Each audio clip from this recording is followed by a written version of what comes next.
welcome everyone. Welcome to Setting the Scenes. So this whole live stream is going to be all about scenes. You might have noticed that it's me and Paul this time today. Unfortunately, Noah can't make it this week, so we do have Paul Hancock here. He's going to make sure that all your questions get answered and fill in any information that he thinks is useful along the way. Paul, do you want to introduce yourself? Hi, everyone. My name is Paul Hancock. I'm looking at some of the screens, and I think I know some of you guys, but everyone who doesn't know me, I worked in product support for, gosh, 7+ years before taking a sales position in the U.S. So I'm just here kind of helping support Megan as she puts her knowledge down for you guys. Awesome. Thanks, Paul. So yeah, I mean, some of y'all have probably been trained by Paul also, which is great. A recording of the stream is going to be posted as per usual to the ETC Study Hall YouTube page. My suggestion is go subscribe to that channel. That way you know, that way you just get notified when the videos are posted. Just give it a couple days after the stream for this video to be posted. It just takes some processing on the back end, like to actually get the video downloaded and all that good stuff. As usual, please excuse any dogs barking or cats meowing. You never know what's going to happen being in these fun lockdown, shelter-in-place times. And then we do have the Q&A and the chat going. So remember, make sure if you have any questions for me or Paul that they go in the Q&A. And if you want to just chat amongst yourselves, those can go in the chat. Do you have anything to add, Paul, before we get started? I'll be watching the Q&A in chat, so if a question comes up and I may interrupt a little bit just to stop and say, hey, there's a question, I'll let you know. Perfect. Great. And with that being said, let's go ahead and jump into some scenes. So what are scenes? Scenes are single cue lists. So anything you can do in a single cue, you can basically do in a scene. This means that they can hold programming information, so you can actually go a look if you wanted to, or they could be completely empty to be used to like trigger comment macros, that kind of thing, just like you would with an empty cue in a cue list. Now scenes are a playback object, so that's pretty useful because if you go something from a scene, then it doesn't get put into your programmer. So scenes are pretty popular in like the live event busking type world. That way you're not cluttering up your programmer with your lights in 8 million different colors. You can just say, tap on a scene and it goes this color, and you tap on it again and it lets go of and it releases the color if it needs to.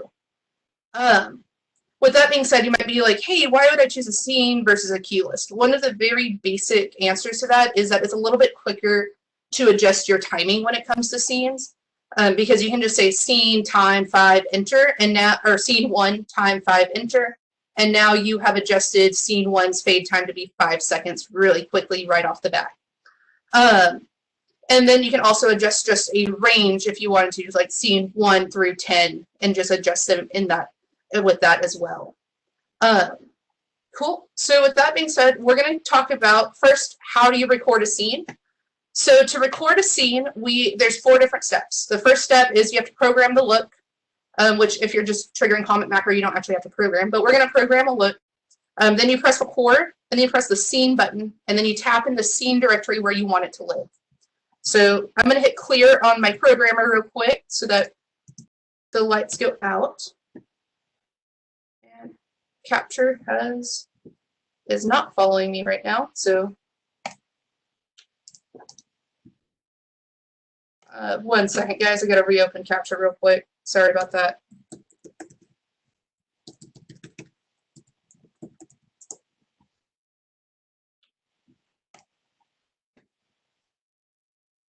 Yeah, let y'all see.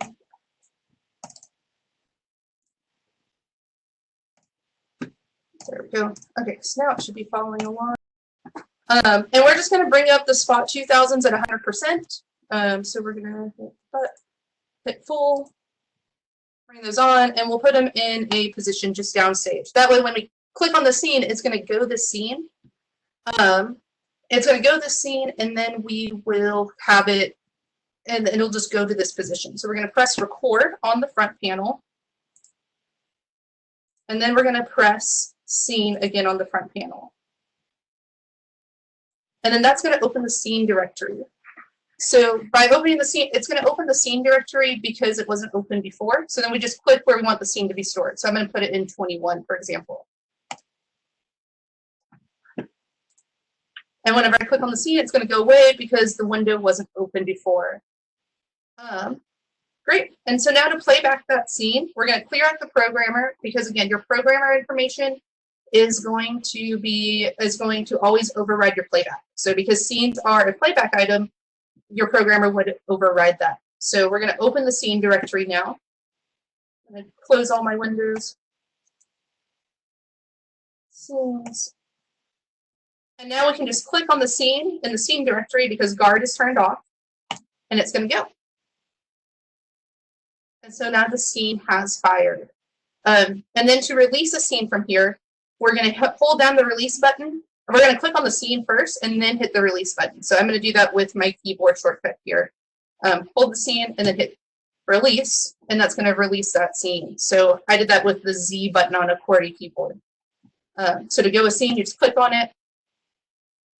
And then to release it, you click and hold and hit release. And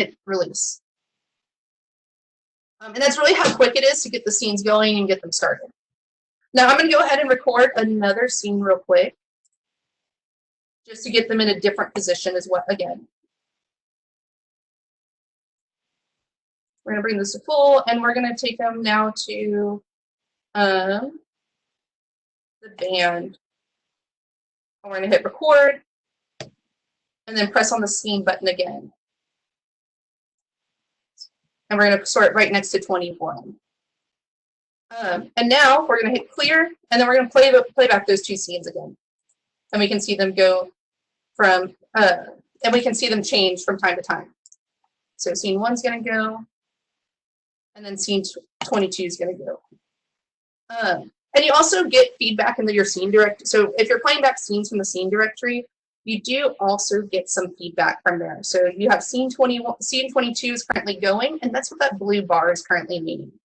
And then because LTP takes over, so when I go on scene 21, we'll see that scene 22 gets released. And that's really how easy it is to quickly record and play back your scenes.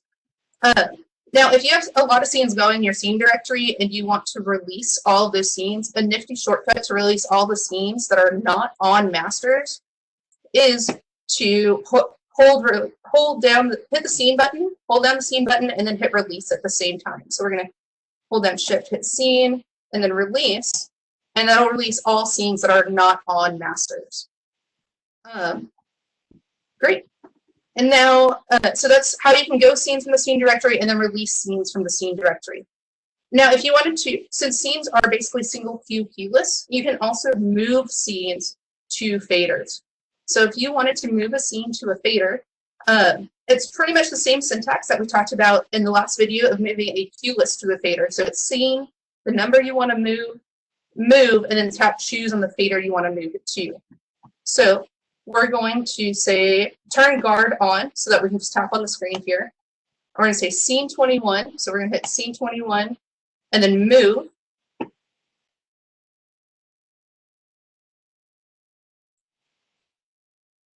And then you tap choose where you want to move it to. So I'm going to move it to fader 8. So I'm going to hit choose on fader 8. And now we can see our scene is there. So because the scene is on fader 8, we can also control the scene now with the fader itself. So we're going to hit go on fader 8, and you'll see that it comes on. And then we can bring down the fader and control it just like if it was a cue list on the fader itself. Any questions before we keep going about like some fader options in here? Apparently my mic is very clippy. Just pushing it away a little bit more. Hopefully that'll help a little bit. And it's still just, okay, so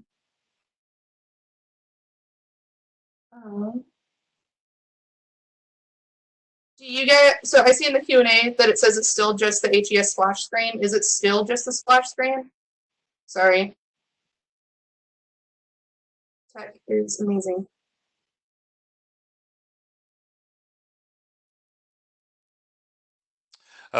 David asks, once a scene is recorded, how do we edit it? I think, David, we're going to get to that very, very shortly.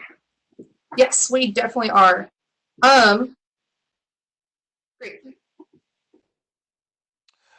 Awesome. So it looks like the screens are back to normal. Just making sure. Bill, is there a way to enable my keyboard on Hog4 PC if it is not responding? Yes.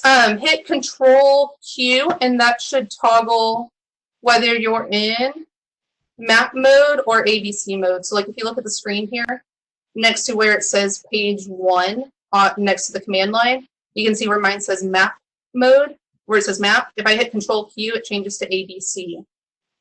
So once you hit Control Q, again, you'll see it say map, and then that like Z shortcut to release will come back. Scene versus single cue list when on a fader. I'm thinking, wonder if that's a question of, is there advantage of a scene versus a single cue list when used on a fader? Yeah. So a little bit of the advantage that I see a lot with scenes and versus single cue lists is that scenes to me are just really quick and easy to edit, like your timing. So like if I had a list there on the fader, like if I was adjusting list 5 and it's not my chosen master, I'd have to say list 5 Q1 time 6 enter to change the fade time. Whereas if I wanted to just do scene 21 really quickly, it's scene 21 time 5 enter. So it helps speed things up a little bit whenever they're on the fader in that respect. Generally, like my workflows though, I usually leave my faders for lists, and I put my scene, and I keep my scenes in the scene directory. That's just a little bit of workflow for me though. I'm assuming you'll probably touch on this as we move forward, Megan, but Jennifer asked, can you copy a scene to a cue list? Yes, you can. Yeah, we'll talk a little bit about how to get scene information into the programmer and getting that info into a cue list as well. You can, and then we'll talk about using comment macros to have actually cues in the cue list trigger scenes if you wanted to. That way you can step through cues and get certain scenes to go if you wanted to, or vice versa, have scenes trigger cues in cue lists also. So there's a couple different ways to achieve that if you really wanted to.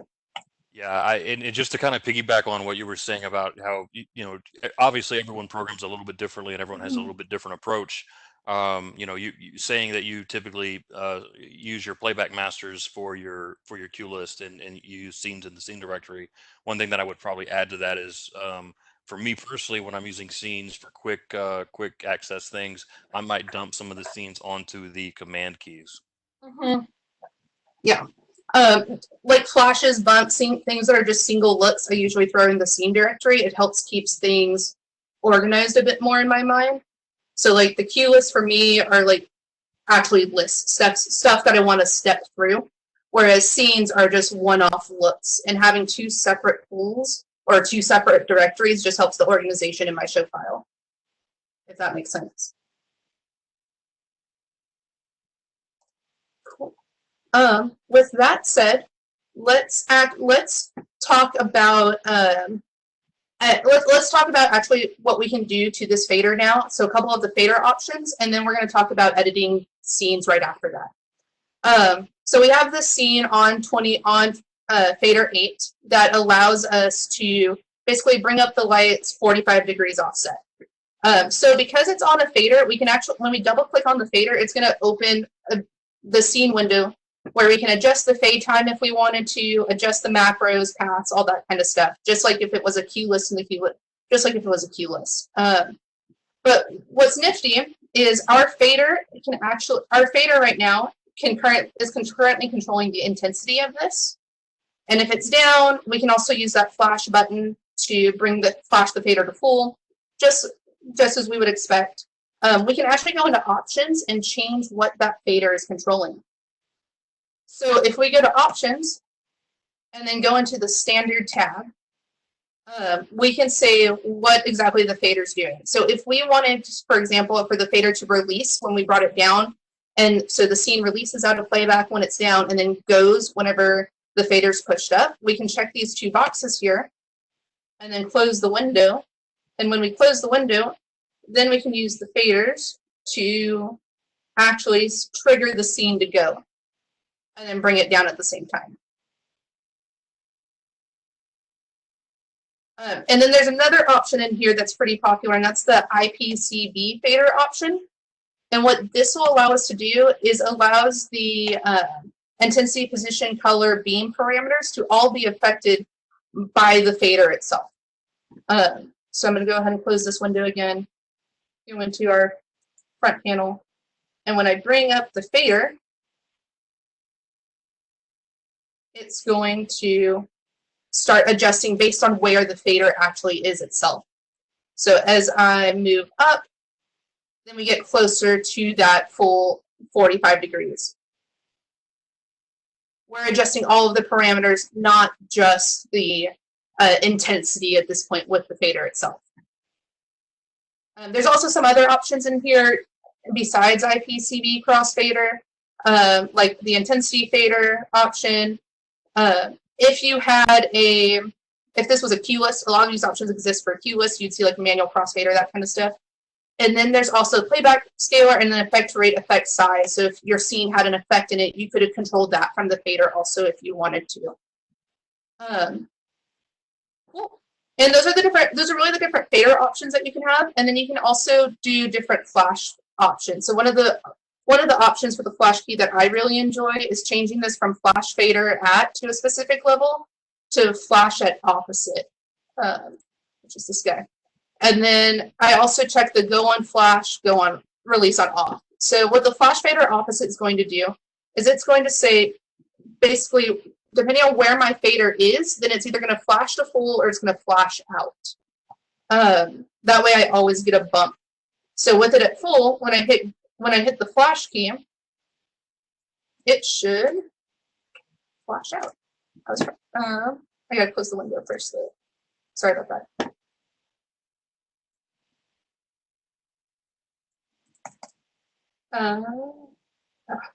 It does not like. So you have to be able to have a fader level first to do that, because it's going off the fader level. Because I had it set to none, it doesn't recognize where the fader is. So now when I hit the flash key, it bumps out. When I let go, it brings it on. So out, on, and then if it's down, it'll flash up.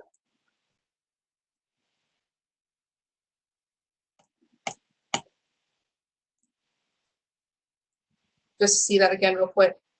So whenever the fader is all the way down, we flash to 100%. Whenever the fader is all the way up, and the cuelist itself is going, when I flash, it's going to flash out. So it's just a little bit more of, I get a bump every time I hit that flash key, rather than oh, the intensity is up, so I don't see a bump when I hit that flash key. Hey, Megan, Yeah. Going back to the IPCB snap, John asked, why does the IPCB snap off when you bring up to full? So let me see real quick, because I'm not. May have been the property of the flash key. Yeah, I think it was part of the flash key. Because I have the flash key currently set to go on flash, release on off, so that if the fader's not on, if the cuelist itself is not on, then the bump can still trigger the scene. Sorry, if the scene itself is not playing, then the flash can trigger the scene. If I set that back to normal.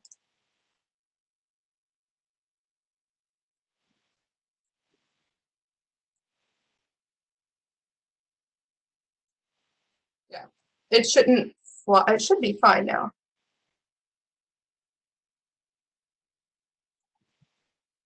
Yeah, I think it was it was part of the properties just corresponding with each other. If that makes sense. So like, depending on what you have set for your flash keys, it could interact with what you're doing on the flash key, on the fader itself. I don't generally have them set to both because usually if I want the flash to go on, off, and go on, flash, release on, off, it's usually just for intensity. It's not usually an IPCV crossfader at that same point.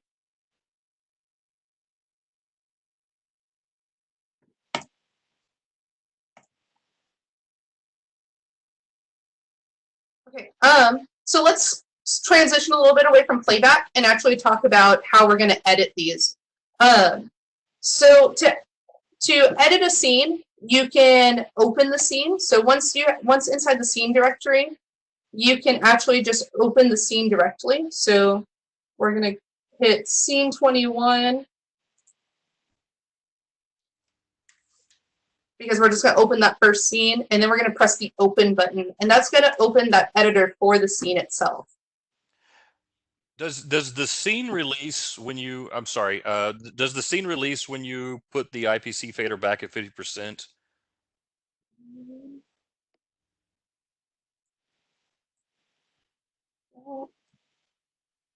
No, it doesn't.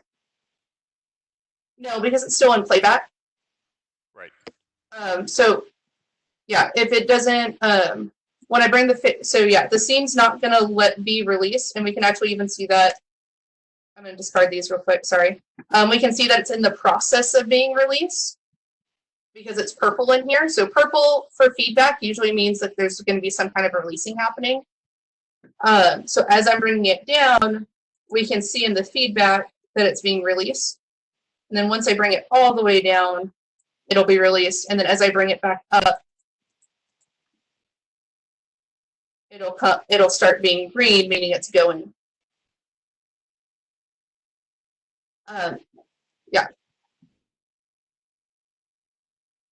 Cool. Thanks. Yeah, no problem.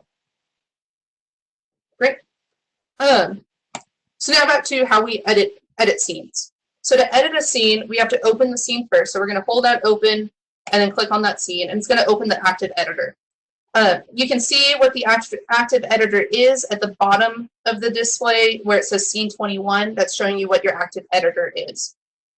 Now, since we have this editor open, we are going, blind is turned on, so we're going to turn off blind to actually see what we're doing.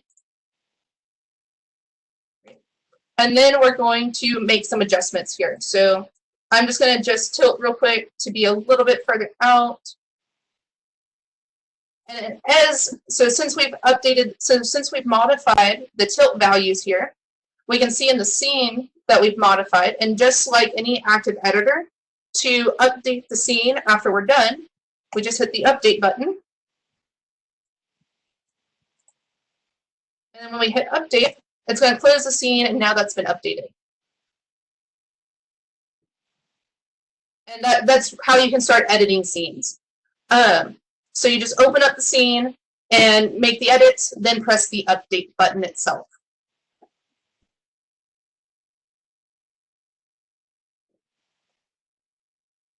Great.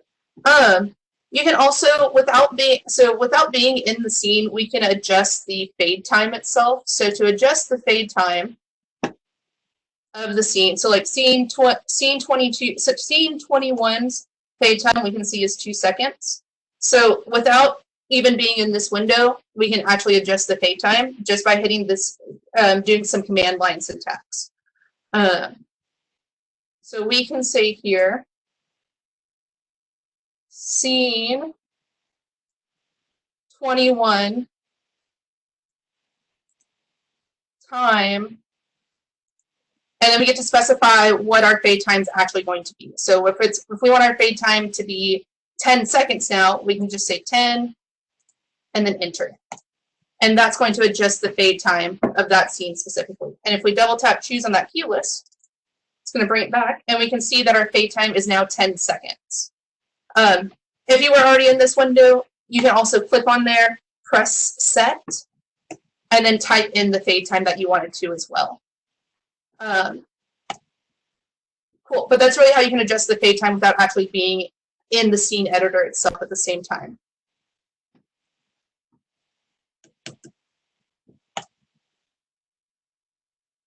Cool. So that's really how to edit scenes. If you have any questions about editing scenes, we can definitely we can definitely answer those right now before we go to some scene specific options that are really useful. And in that scene specific options, we will cover a little bit of what those tabs on the options do, like the standard intensity, playback rate, effect size. Is there a quick way using the scene editor to maybe fan delay times or fade times? Yeah. So you can in the scene editor. So if we wanted to open the scene and we wanted to fan our delay time, we can say so when you open an editor, the lights that are used inside that object, so fixtures 1 through 9 are automatically selected for us. So now we can actually just specifically say time. So we can say time. Oh, 1 second. Sorry, window management. Back to full. So now we can still say time. So time twice is our delay, and then we can say 0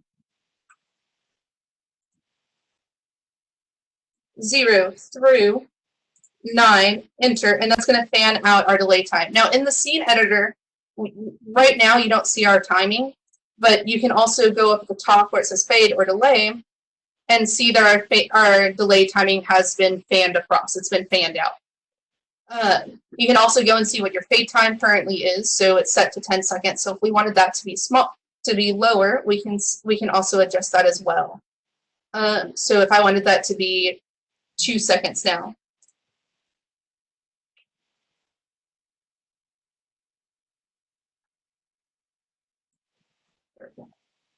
Time. 2.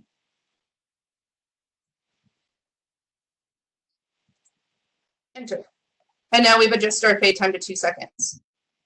And then we can hit update, and that's adjusted the scene directory. Now that's just opening the scene editor itself. You also shouldn't have to go into the scene editor. You can also do it from the directory. So we should be able to say, adjusting with scene 22 this time. Scene 22, time 0 through 8, enter. And then if we open that scene, we should see in that delay tab that our delay time has been adjusted. Megan, in the scene editor window, looking at the buttons at across the top, question is, what is the table tab, the table button?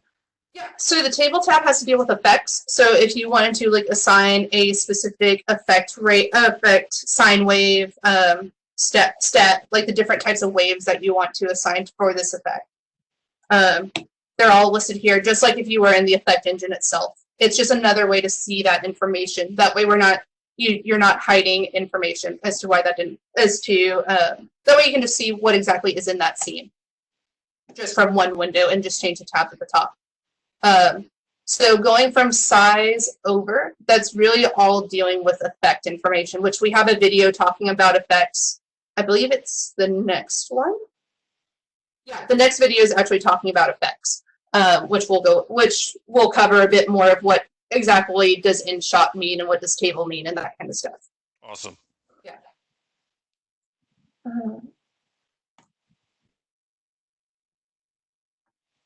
Cool.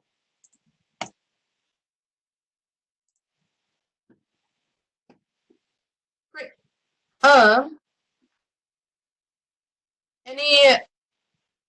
Any other questions about editing a scene before we start talking about the options?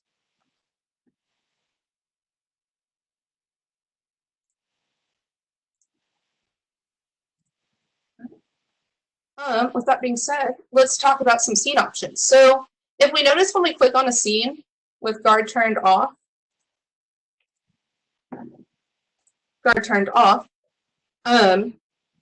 we can, when when we go this scene, it goes, but when we click it again, it just tries to play the scene again. So what we can do is actually make this scene be a toggle button. So to access the scene options for a scene that's not on the fader, you can hold down open, tap on the scene, and it's going to open that scene window, and then go into options here. So when you hit options, it's going to, just like we saw before, whenever it was on the fader, open our scene options, and then go into the scene tab, and there's this action at end of scene. There's this option for add release end cue, and what that'll do is when we hit the scene again, it's actually going to release the scene. So since I've adjusted that, I'm going to close the window and then close the editor. And we're going to open the scene again.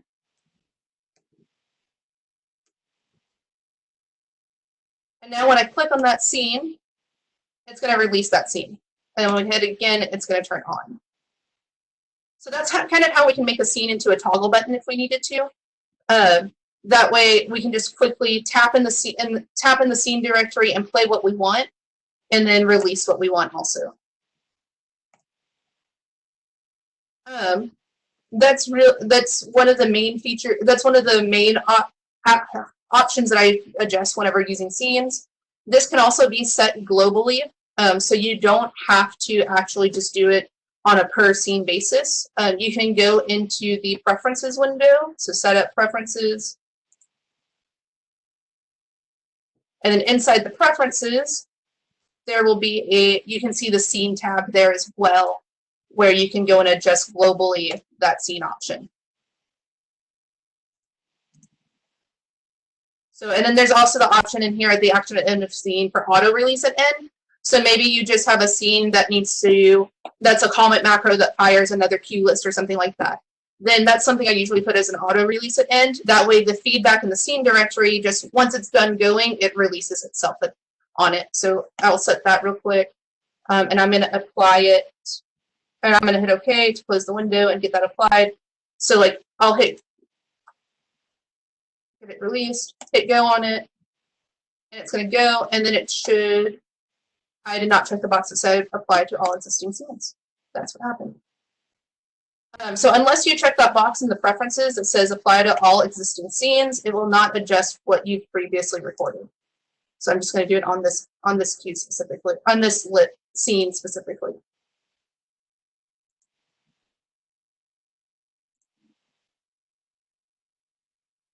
And then it just automatically releases. So you hit go, and then it goes, and once it's finished its fade, then it releases automatically by itself. So going back into options here, I did say we talk a little bit about these standard intensity, playback rate, and effect size options. So how this can work is, so you have, these are what we call master control sets. So standard, intensity, playback rate, effect size. They pop up when you hold down choose on a master fader. So you can see here, when I hold down choose on this scene, we have standard, intensity, playback rate, and effect size. So this is basically changing how that master, what those buttons on those master do based on which one I have chosen. So if I was to choose, which is really hard to do on PC, I don't think I'm going to be able to do it completely on PC because you have to, well, hold on, I might be able to. It's Alt. Yes, there we go, sorry. Alt 8, Alt and then a number key will let you actually hold down choose on that key. So then I can choose intensity, and now that fader is mapped. So now that fader is mapped to the intensity. So whatever I have set inside the intensity options here is how the fader responds. So if so it would be so I could have iFader under intensity, and then the standard key could be the IPCV crossfader, for example. So I can quickly switch between toggle that fader controlling my intensity and that fader being IPCV crossfader. Or if you start doing like a chase in a cue list, so we're chasing between 3 cues, well, then the standard can act like your standard go, pause, back, intensity fader, and then your and then if you switch to the playback rate, then your fader can control can control how fast or how slow that chase is actually going. So that's really how those standard intensity, playback rate, effect rate, and effect size tabs can be used.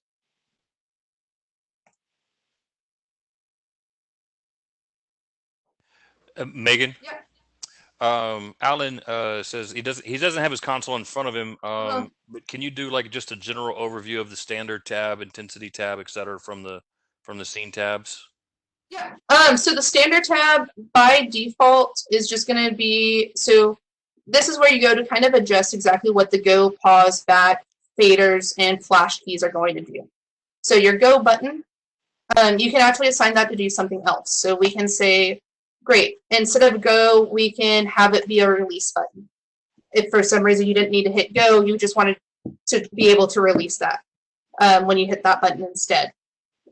You can basically modify what these buttons do when this scene or this cue list is on the master itself. We saw what the fader does. Then you could do with the different fader options here, and then same with the different flash key options here. Now, then you have the intensity tab. There's really not much different by default from the standard to the intensity tab. It's just another option that you can customize. I usually leave, so like, I know I've said this before, but I do a lot of theater shows. Whenever I'm programming my theater shows, I might be on a Roadhog or a Hedgehog that doesn't have a skip forward, skip back button. So instead of adjusting the standard tab to be like my play is skip forward and my pause is skip back, I will go and adjust the intensity tab to be a skip forward, skip back. That way, whenever I'm done, because I'll usually leave my console and then go away because I've seen the show long enough in my text. When I'm done, I'll change it back to a standard tab on the master control set. That way the board acts exactly like it should. It's not going to act any different than what it looks like it should. So it just gives you another way to switch between what your faders are controlling. And you'll see the exact same options for intensity as you did in the standard. They all have, so each tab has the exact same options. You just because the defaults start being different on playback rate, and effect size, then you start seeing more options here. So like for the play button, this is now scale playback rate. So whenever you push the play button, it's actually doubling the playback rate every time you push play. Or when you hit pause, it's setting it back to normal, to 1x. And then if you hit this back button, it's actually decreasing your playback rate. And then your fader is by default controlling your playback rate, and your flash key temporarily just makes it go super high. And then when you let go, it'll go back to what it was before, which is what that temporary button is. And just to answer Alan's question, Alan, these settings are independent of one another based on the mode of the master. So yes, you can make settings in one and different settings in the other, and they will hold and just be based on the selection of the playback master. And I can actually, so I'll have this scene be, I can show that a little bit. That one's an I fader, and we'll set this one to be IPCB crossfader. Yeah, because I didn't really do much else. And then we're going to close this window, close this guy, and then we'll move scene 22 to fader number 9 real quick.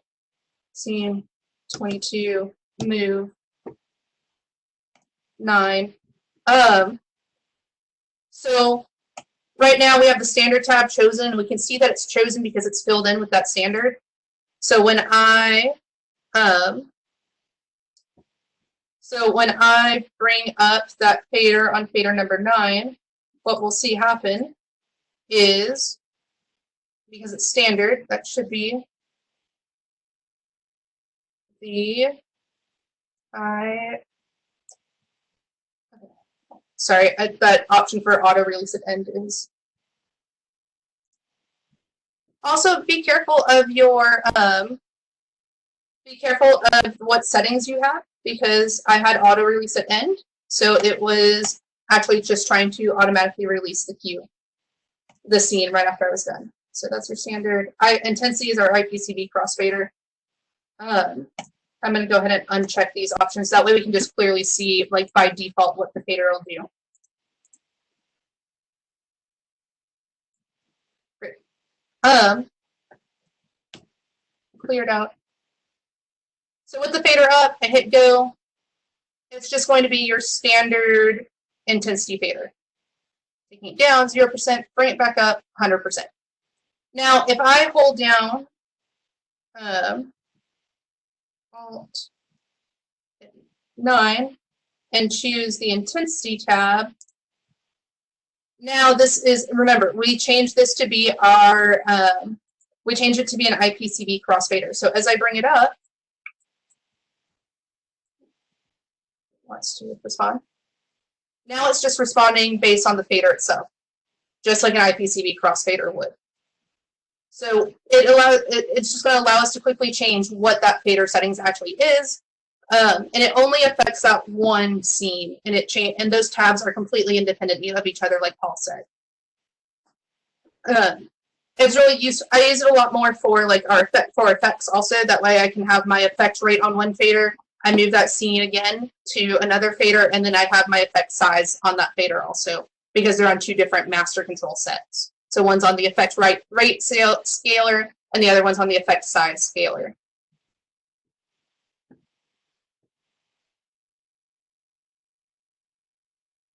Any other questions, Paul, before we keep going? I think we're caught up so far. Cool. Oh, how about stacking scenes into queue lists? You want to take that? Yeah, we can talk a little bit about moving scenes into queue lists. So I'm going to go ahead and remove scene 21 and 22 from my fader real quick. Hold on, delete, press choose. And just to kind of answer your question directly, David Peck, so scenes are more like single entities, unlike a queue list is a series of queues. So I mean, you can if you have multiple scenes that you want to make into a queue list, you can copy scenes over into individual queues and then make a queue list that way. But there is no concept of a scene list in the manner that there is a queue list. Yes, exactly like Paul said. We just scenes are single entities. Queue lists are used to chain things together. So there's a couple. If you wanted to, we can either copy scene information into a queue, and so we just copy that programming information into a queue, which is what I'll show right now to copy into a list on fader 8, or we can say in that queue list specifically to trigger a scene if we wanted to. So if we wanted to copy the information from scene 21 into the programmer, we can say scene 21. So I'm going to use keyboard shortcuts here, but on the front panel, you would hit the scene button 21. So scene 21, and then we can hit copy. So when you hit copy, it's going to say copy to where. So where do we want to copy this information to? So we're going to say just into the programmer to start off with. So enter. Once you hit scene 21, copy, enter, that dumps that information that's in scene 21 into the programmer. So now once it's in the programmer, then we can record a queue as we would expect. So hit record, and then press choose on that fader. So by pressing choose on that fader, we recorded that list in it. And just to show that again, it's going to be, I'm going to clear out the programmer, so I'm going to hit clear. Then we're going to do scene 22 this time, copy, and then press choose again on that fader. And now, sorry, not copy, not choose on that fader, enter to copy it into the programmer, record, and now press choose on that fader. So I'm doing the step of copying it into the programmer first, and then recording it into my, and then recording it into my list itself. So that's one way. And now then when we go this fader, we can actually go and step through those two scenes. And we're not really stepping through the scenes, we're stepping through the programmed information that was in those scenes at this point.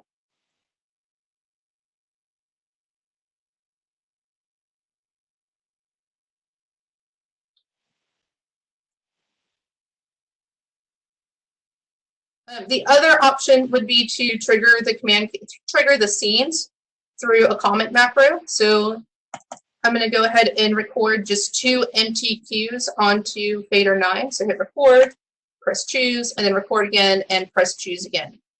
Now with these recorded, you can see in the macro section that when you click there and press set or just double click on the cell, there's an option in here to go a scene. Here we go. So you go a scene, and then you can say what scene you want to go. So we can type in 21 and hit enter. And then same for the go scene 22. So you'll find that. So now if I hit go on this master, it's going to still trigger that scene. But it's not actually, so it's triggering the scene via comment macro instead of the information being inside the queue itself. And hit go again, and it triggers it triggers scene 22. The advantage of doing it the comment macro way is that if I go and make an edit into like scene 22 now, when I go Q2 on list 9, it's going to just go that specific scene. Whereas in list 8, we copied that information from the scene to Q2 in list 8. So it's not going to get any more of that data that we put into scene 22 at that point. It's just programmed information in list 8 that you would have to go and update. Maegan, can you trigger multiple scenes via one comment macro? You can. So you can use so like if we wanted to, I don't have good examples, but you can do a range if you wanted to. So in here, if I wanted to say go scene 21 through 50, that is valid. And now it's going to trigger all the scenes of 21 through 50 at that point.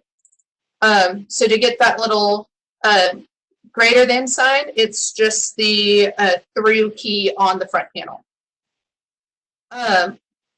You can also chain them together if you wanted to. So go scene 21, I can then, after it's typed in, go and hit the button again and say go scene 31.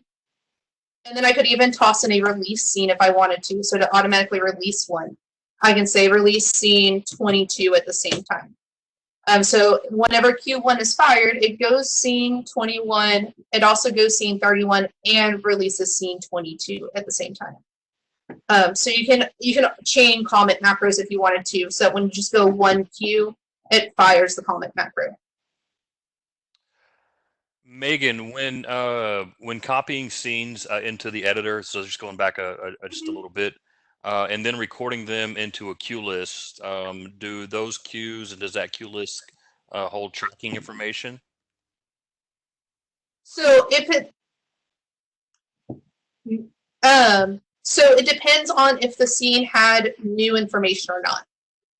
So I'm going to go ahead and just open that scene to show what I'm talking about. So scene 21, open. So if you notice how there's the empty cells in here, then if this was recorded, if this was copied to like Q3 and there was color mixing information from a previous queue, then yeah, that color information is going to trap through.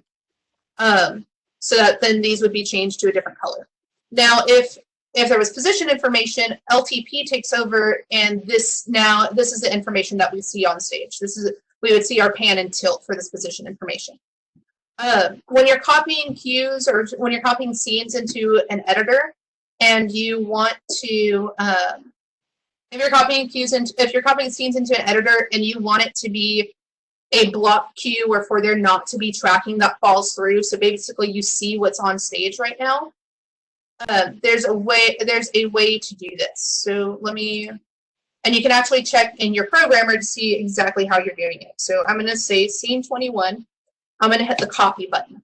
So when you hit copy, you see these options at the bottom of the screen here. So you have state per global, you have state here, and what state is going to allow us to do is when we say copy to enter, it should grab. It's not going to grab because it doesn't have the default values. I'm sorry, I misspoke about state.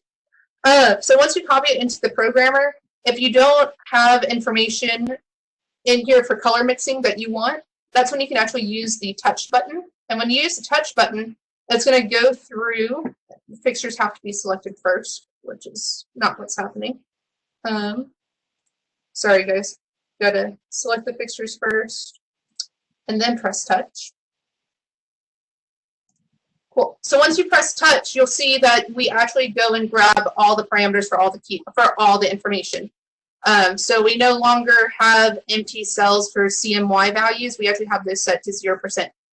And if you go all the way through, you'll start seeing that there's more, that there's a lot more information in here. So this would create what's like a block queue, or just wouldn't allow for tracking to come through. So when you recorded it into your next queue or copied it into your list, then you wouldn't have to worry about tracking biting you, and it looks exactly like you see right here, right now. So before you copy, if you don't want tracking to come through, make sure you press the touch. After you copy into the programmer, make sure you press the touch button before you record it.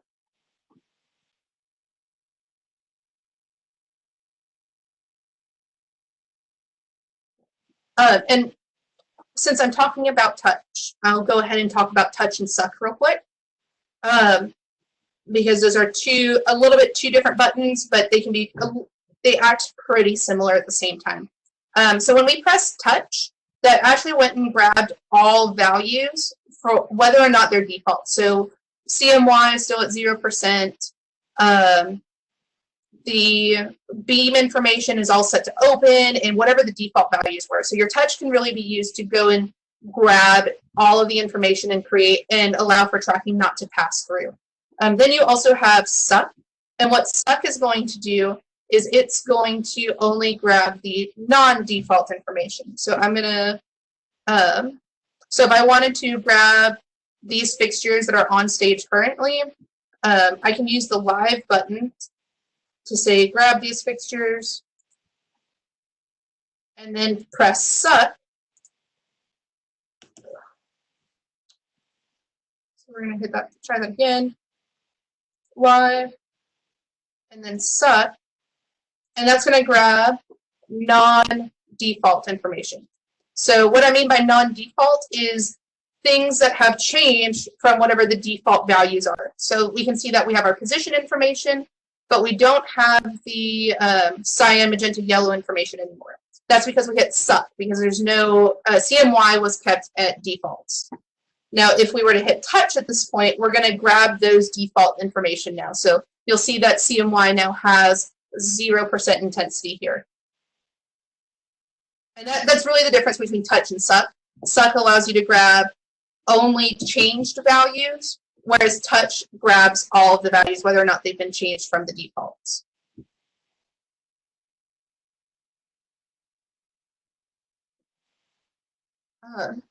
And so with touch and suck being talked about, let's jump a little bit back to comment macros. So I kind of showed you guys how to adjust comment macros on the list, but you can also adjust comment macros from the scenes themselves as well. So I'm going to go ahead and close my windows, and we're going to open the scene directory real quick.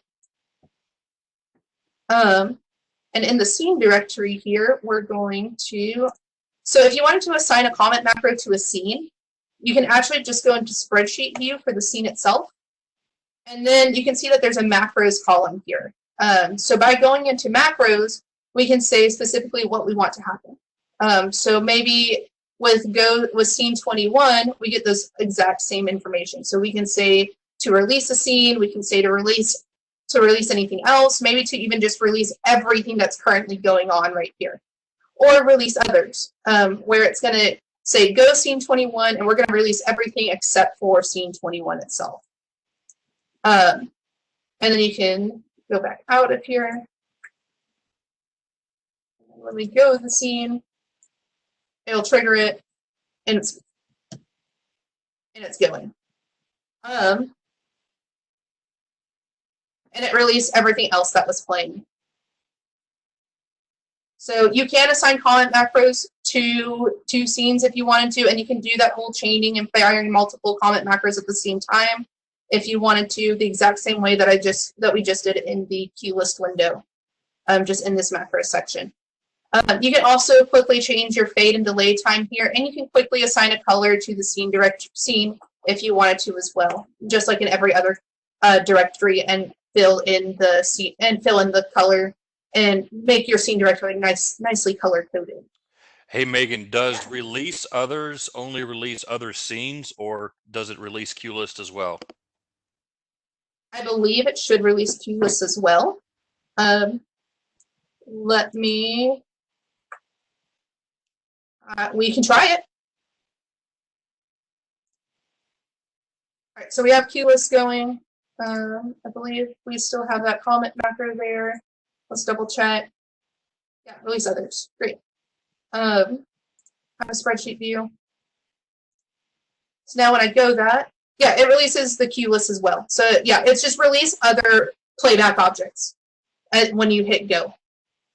So when this scene fires, we're going to release all other playback objects. Cool, thanks. Yeah, no problem.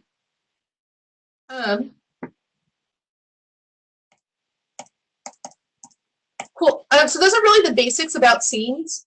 The next thing I kind of wanted to walk through was kind of how to make a color picker pretty easily. I know that Jonathan Armstrong recently did a video on it on YouTube, but I did want to go through, I mean, not on YouTube, on the Whole Hog Facebook group, but for those who aren't part of the group or haven't joined yet, I wanted to go through like kind of the steps behind it, just the basic steps, and how you can kind of combine your scenes with your groups and some masking also that we can do. Before we do that, though, are there any questions that we've hit that need to be answered before we start that while I'm getting Windows ready? No, I believe we're still caught up. I'm kind of interrupting as we go along, if it makes sense. Yeah, that's perfect. And don't worry, Rudiger, I have not forgotten your question. I'm going to hold that until toward the end. Cool.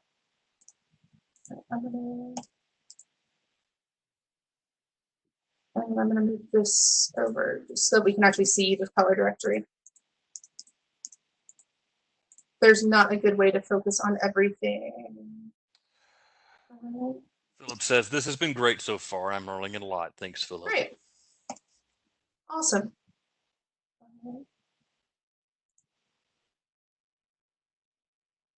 Awesome. Great. I have things set up. So what you can do with scenes, so one of the things that I really like to do with scenes, especially whenever I'm dealing with like busking or anything that's live, I like to make the color picker so I don't rely on things being in my programmer. That way if I accidentally hit clear, my whole show is not gone. I like to keep things in playback as much as possible. That way it's more deliberate of me like turning things off. So I'm going to go ahead and release all my scenes real quick. So that should release my scenes. There we go. So releasing scenes, again, that's the scene button, and you hit release and it releases all the scenes that are not on a fader. So I'm going to go ahead and turn on highlight first on my front panel so that we can see what we're doing. Inside the scene director, inside these scenes that I'm building, I'm not going to put intensity value. They're just purely going to be color parameters. So the first thing I'm going to do is actually record these groups, record these scenes with the all fixtures. That way it's going to apply to any fixture that has a color parameter. And then we're going to just record these color mixes. So color 31, then we're going to record into scene 1. And then once you record a scene, you can actually rename the scene pretty quickly by hitting the set button. So I'm going to press set, and then I'm going to give it a name. I'm going to call it all. So these are all going to be called all, and then I'm going to call it on a per fixture type after that. And then I'm going to go ahead and give it a color right off the bat. That way it stays a little bit organized. I love color coding and I love labeling to help keep my show great, nice and organized. So now we're going to apply these to the cyan mix only. We're going to hit record and then press on scene 2. We're going to go to magenta, record scene 3, and we're just basically, like I said, going to do this for all of the color mixes.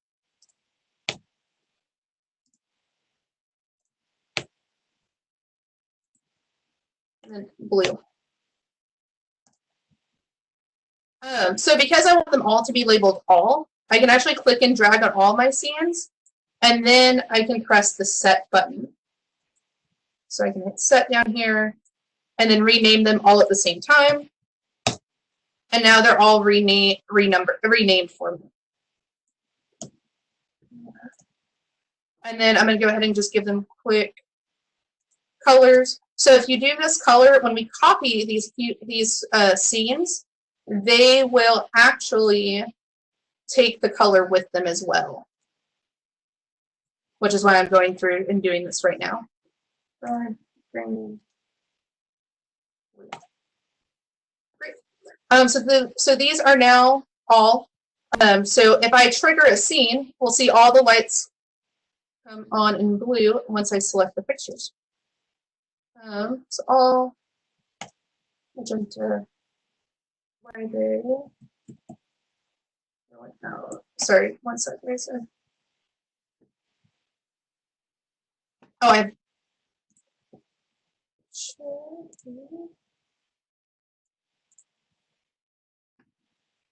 all fixtures, highlights on. That's what highlights on. Now if I hit magenta. Oh, because I'm going to open my program real quick to see why.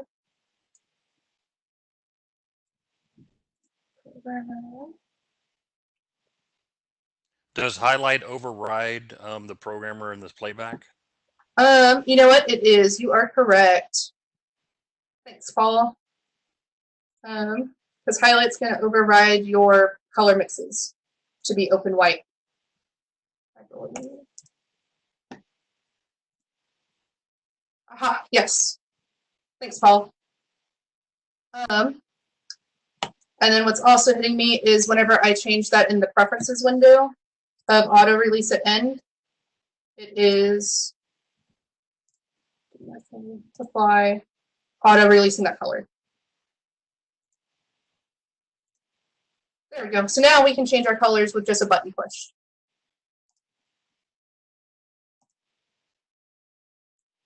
Okay, so now we have those really recorded for all the fixtures. We can see that all the fixtures are on, and they're all changed. All the fixtures that have CMY or any kind of color mixing are changing their values right now.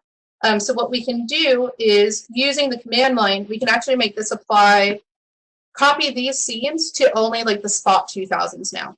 So how that works is we have to select our source, which are going to be scenes 1 through 7. So we're going to hit scene 1 through 7. And then we're going to select what group do we want to apply these to. So we're going to mask out what group we want. So I'm going to turn on guard. That way we don't select the fixtures and it just goes into the command line. So I'm going to select the spot 2000s. And then in the front, and then we get to say copy. And then what scene do we actually want to copy it to? So we want to say copy to scene 14. And so now all of those scenes get copied to scene 14. And just to kind of show what happened here now is we're going to turn guard off in the group directory. I'll bring those back to full intensity. I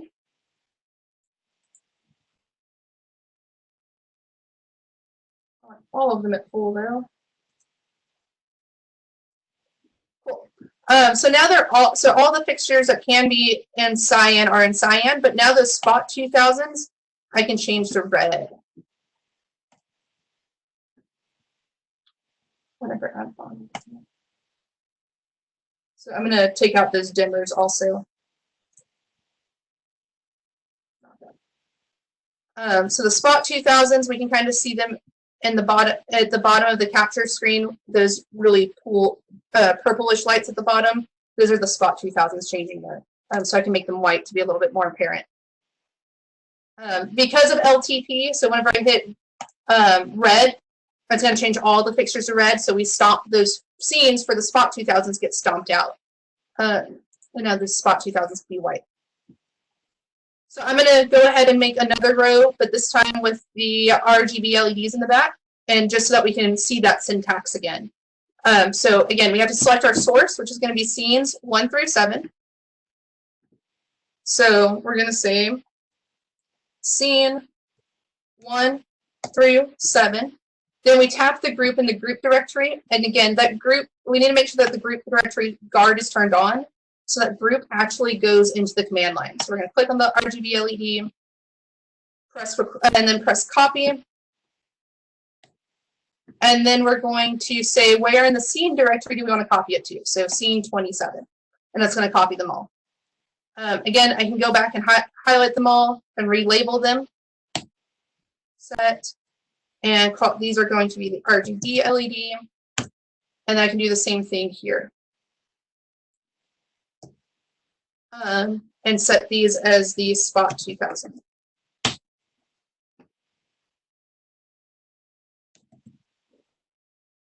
So now if I turn guard off, I'm just going to select these 3 satellites here, the wash 2000s, the spot 2000s, and the RGB LEDs. I'm going to bring those to full.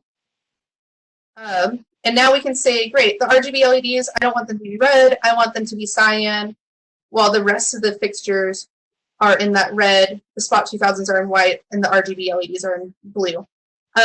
Again, because of LTP, once we start clicking, it'll stomp out the previous scene so we can see which color we're actually in right now with that blue bar at the bottom.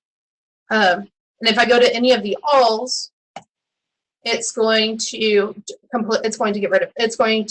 stomp out the individual colors. This is a case where maybe one of those scenes with the release macro for the comment macro we could have a comment macro going down that says, hey, release all the color, release the color for the spot 2000s, release the color for the RGB LEDs if we wanted to. Cool.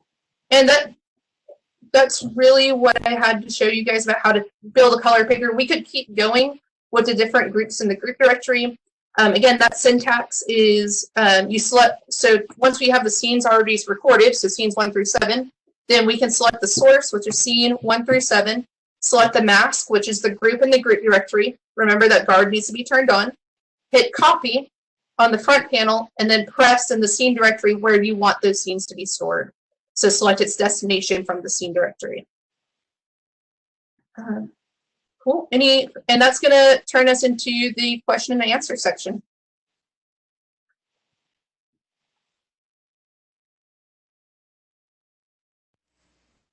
I'm sure there's questions. So one thing that Rudiger had a question on. Yeah. And this is kind of more, there's not really a right or wrong here, just maybe just kind of what your take is on it. Do you, or from your perspective, can you mention or talk about, how you prioritize using scenes versus cuelists? Yeah, I can go over like what I do generally. And it honestly depends on the type of show. Because if I'm doing like a media server heavy show, and that's what I'm there to program, I'm probably not going to be messing with the scenes a lot, and I'll be doing a lot more of the list to step through the cues sequentially. So if it's going to be a sequence that I have to step through, then that usually is what gets dumped into a list. If it's a one-off look, or maybe I like what I'm doing in the programmer, but it's not going to be the next cue, then I can also store that in the scene directory. That's just the general rule of thumb that I have on what goes in the scene directory versus what goes into the list into a list in the list directory. But and then it comes down into more of like some. So if I'm going to be pixel mapping a lot and I want to turn on and off pixel mapping, but I want to do it on the fly, then maybe that becomes a scene. Like my pixel mapping information becomes a scene. Also, just again, it's just one button push that I can turn on, another button push I turn it off. I also utilize the command keys, like you said, Paul. At one point, I usually utilize the command keys with my scenes a lot. That way, it's again just if it's holding one single thing, then that usually in my mind becomes a scene at that point. I hope that helps. Yeah, I think it really is kind of user dependent and show dependent. I mean, you know, again, I don't think there's a right or wrong reason or place to use scenes over queues or queue lists over scenes. I think it really is a personal preference and how one organizes the console. Can you once again just go over how to toggle the scene on and off? Yeah. So to toggle a scene on and off, you can go into the scene options. So I'll just open this guy since it has it. Has intensity. Go into options now. Once you go into options, you'll go to the scene tab, the very top tab. And then in here, there's an action at end of scene. Instead of do nothing, hit the add release end queue. Once you hit add release end queue, you can close the window, close the editor, and then when you go to the scene, hit go again, it'll turn it off. So that's inside the scene options. So once you open the editor, hit options, go to the scene tab, and then at the action at end of scene, you want add release end queue.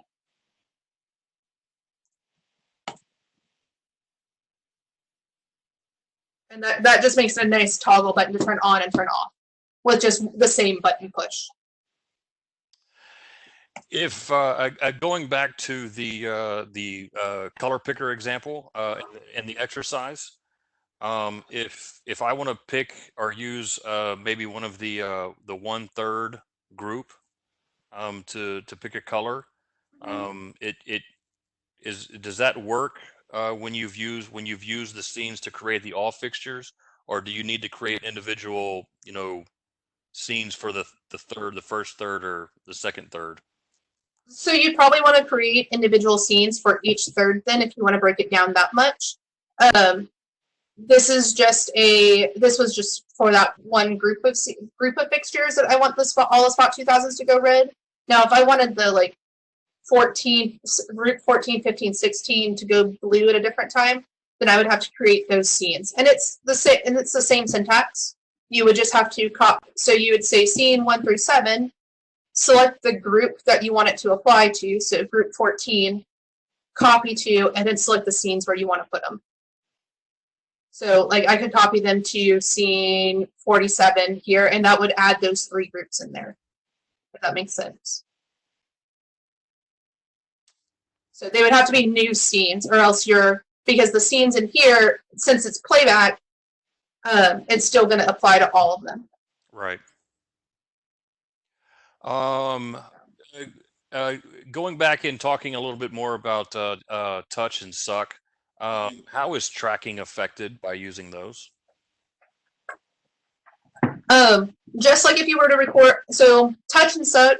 So when you have new value, so when you have values in the programmer, as we see here with cyan, magenta, yellow, with our magenta color mix palette being applied. So when we have those values, if we would have just sucked those in, when we record those as a queue, until we change those values, it's going to stay because of tracking. So it's just like any other new value that you bring into the programmer; they just stay, or they just stay inside that object. So if it's a queue, then it'll pass along to the next queues until you change that color mix.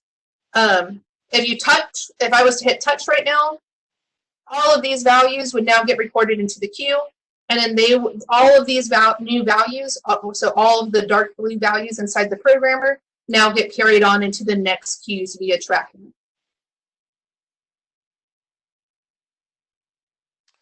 Let's see. Going back here. See. Okay. Sorry. I think maybe I Yeah. misunderstood Rudiger's original comment. Uh, uh, Based on scenes and queue list and what takes priority. Rudiger, I think scenes and correct me, Megan. Scenes and queue list, unless they will have this effectively the same priority based on latest takes precedence, unless an individual scene or queue list has a set higher playback priority in those options. Yeah, no, you are completely correct. So scenes and cue lists kind of live at the same level. So it's just whatever happens next. Whatever happens next is what takes because of how the hog handles LTP. So it's not they're all considered on the same level unless you go into the options of either the queue list or the scene options, which is what Paul was saying, and change your playback priority itself. So under scene, there's this playback priority option here, and this playback priority option also exists for queue lists. So at this case, whatever object has the higher playback priority will win at that point.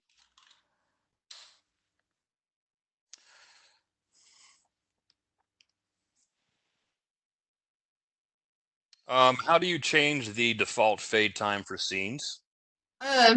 That is all set in your preferences window. So if we go into setup and then preferences, and then go into the timing tab here, you can see what your global fade time is and your delay time.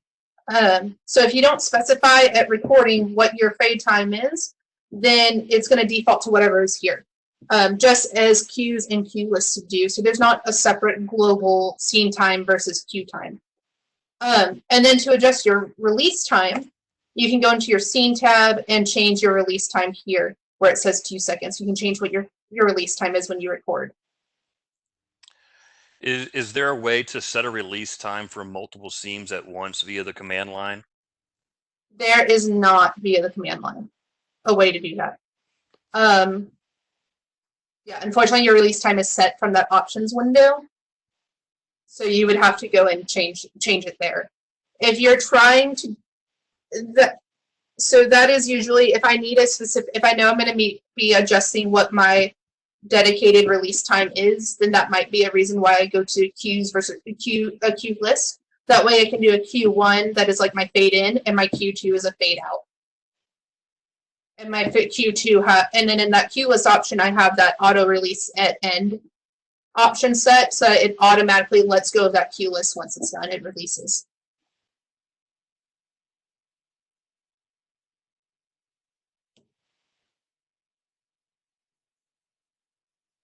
I think that catches us up on the Q&As thus far.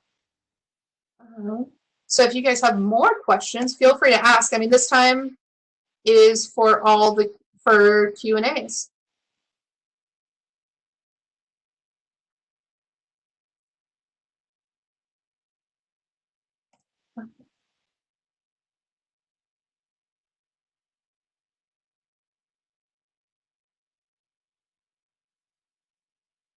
I see a question in here about if I copy Q3 through 6 but have info in Q2, will it track if I record to Q21? So if you're copying Qs 3 through 6 to a later Q, it's going to just try to copy the new Q information. So like I'm going to open up this list that we just made earlier with these guys. So we can see what the new Q information is here because of this position information. So if I was to copy this Q without hitting state, then it's just going to copy whatever the new information is. But so remember, when you hit the copy button, there's a state button at the bottom. But if you want to grab the information that's also tracked with this Q, then that's when you have to hit the state button. Noah and I talked about this a lot in a little bit more detail in the previous video, which I believe is now up on the ETC study hall. And I also believe we have dedicated videos on like talking more in depth about state and tracking and stuff like that on our normal YouTube channel for high end. Hey, Megan, can you go into the scene directory and just show the options where you can change the options of your color coding, Yes. outline versus the whole color button? Yeah. So any directory has these options in there. It's that check mark with the lines next to it. And you have the color code options here, where it says button size meet, and you can say color code entire button. When color code the entire button is unchecked, you just get the outlines, kind of like my color directory is right now. I do not like this view because I can't see outlines very well. So usually I leave my buttons color coded. That way I can clearly see what button I'm pressing. You can also change your sizes, which is nice if you don't want them to be extra big. Something that's important, because I know a lot of us go from console to console, so like you'll program on a full bore, but then you get on site and it's a hedgehog, and so your buttons, like your layouts are wrong. So like in this case, I'd always want my layouts in my scene directory to have 12 across, so that my scenes always line up. So all my white scenes are going down, all my red scenes are going down, and all my blue scenes are going down in the same column. And that's when this button across option is going to become useful.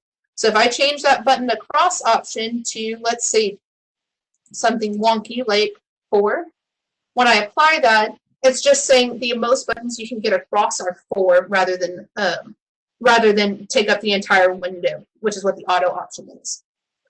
So whenever I'm recording, if I'm recording views, I like to make sure, and I have things that are dependent on layout, so like my group directory, my scene directory is really dependent on the layout itself. That's whenever I go and set my buttons across, because just in case I don't get the console that I want. Oh, and 15 was wrong. I think it's, but that way, in case I don't get the console I want, I can always go and just have my layouts, my muscle memory is set for my group directory how it is. There we go. So 13 across. I can't read apparently, but that was 13, not 15. And then there's one other option here, and that's show fewer buttons. And what show fewer buttons is going to do is it's going to hide all of the unused buttons in that directory.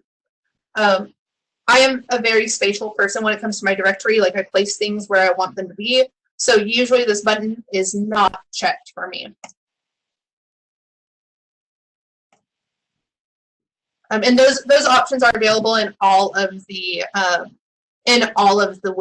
directories. So even the group directory has them, the color directory, any of the palette directories have them, that kind of thing.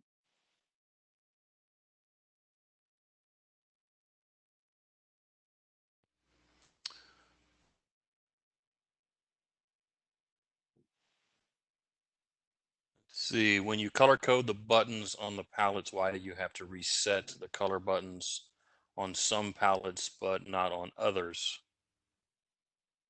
Color code the buttons on the palettes. Why do I have to reset the color buttons on some, not others?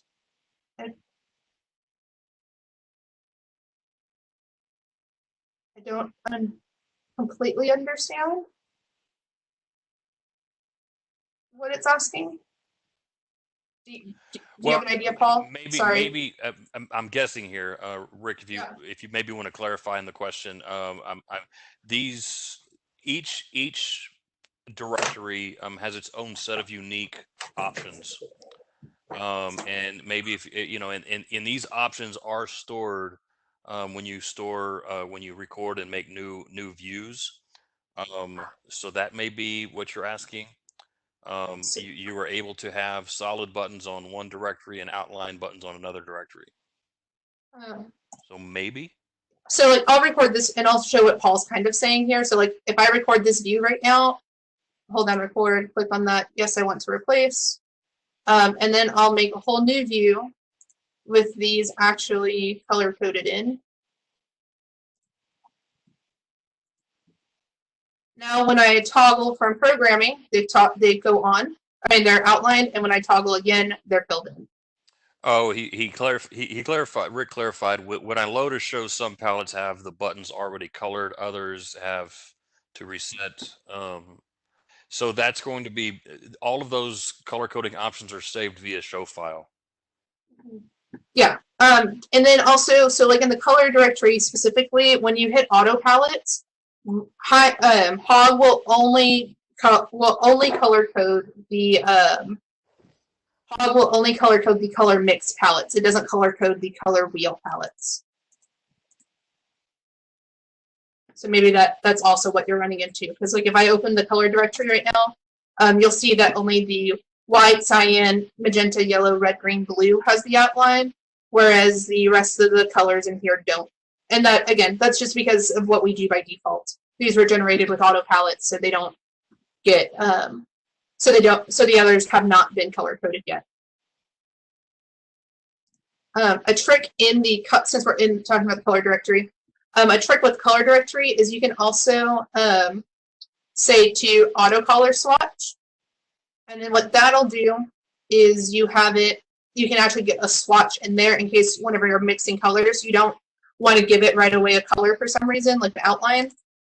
So if I mix these guys to like a weird yellow color and I record that as a color, then when I record it, it's going to automatically give me a swatch of that color in there just to help. So again, I haven't actually outlined it. Like I haven't right-clicked and give it a color.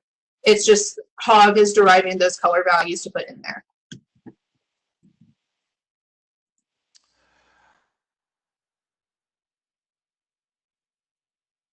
Paul asked, in the beam directory, can we place the gobo pattern images in the tabs? You cannot. You can, however, make use of the media picker. Yeah, so the media picker, but then it's not referencing the directory, the palette. But the media picker can be shown to show your whatever slotted parameters you have on the fixture itself. So you can do gobo, stuff like this. Again, it's not referencing your palettes at this point. What you might want to check out, Paul, is also you can make a plot with your show objects, and then right above that, import images of your gobos. And that way you have your gobos right next. You can see what the images are quickly and reference those palettes. That would be a workaround if you wanted to get those together. It takes a little bit more time that way, but it can look sleek. We have a video about plots and pixel mapping that will go over how to do that exactly. I'm not going to get into that here because I don't have any images to do that with, but it is possible to do it.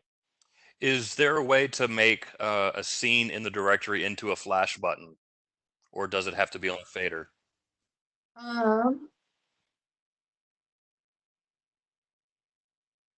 So like if you hold it down and then let go and it goes away, I don't believe you can do that unless you know a way, Paul. And is it in? Forgive me. Is it in the scene options on the not add release queue at the end? So you do have an auto release at end, but what that'll do is as soon as the fade time is done, then it releases. So that's not really like you hold it down, it's going to stay on. What I would probably do, because I can't think of there being a way right now, is probably move those scenes that I want into the commands directory and not use them and not use the command key for this necessarily, but you can use the commands directory and set that function key as a flash key. So I could check these boxes.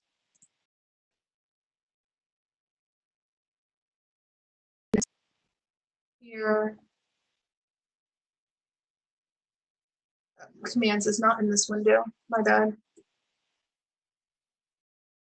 So inside the command directory, I can move scene 21 the same way that we've moved things before. So scene 21, move, and then tap where I want it in the commands directory.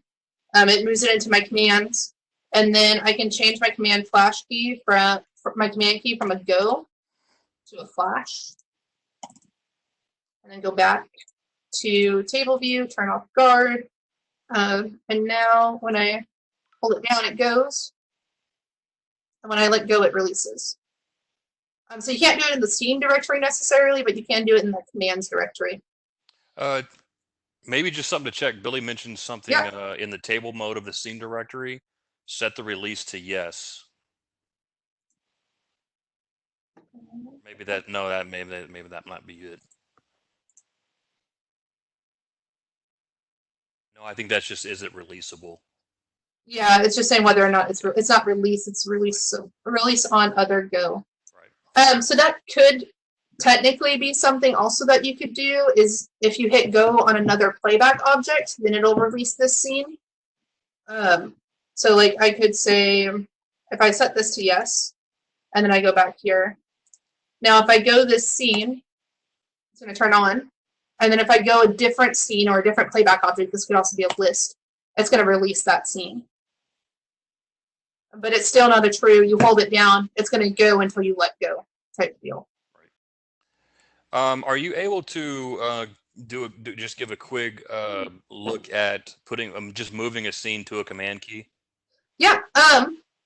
So whatever you move it, number one, whatever you move in the commands directory gets put to your command keys. So to move something to the commands directory, you hit this, you select what you want to move, and then press the command in the command directory. Or on your front panel, where you have your function keys themselves, you can see what you have to make sure you're in the right mode. So right next to where it says add and the macro symbol, it'll say kind. We need it to say command, put them in command mode to move a scene to them. So once you have it in command mode, we'll actually see that our first scene is already there. So you can see that scene 21 is already there. So if we want to move like scene 22, for example, we're going to hit scene 22, move, and then you just tap on the command key where you want it to go. And now it's there. Then when you tap it, it goes, and it acts like a normal go, like the normal go does. My options are no longer, because I didn't set the options up, it's not releasing. We could release from the command key, just holding down pig, and then hitting that command key at the same time will release that scene. And it reflects whatever color is given in the scene directory. So if you were to write, that's why scene 21 is red, is because in the scene directory it's red. I think that just so far I think we're caught up on the Q&As. Great, then we have run out of time. Then we are at 1:30. All right. Awesome. Thanks, guys.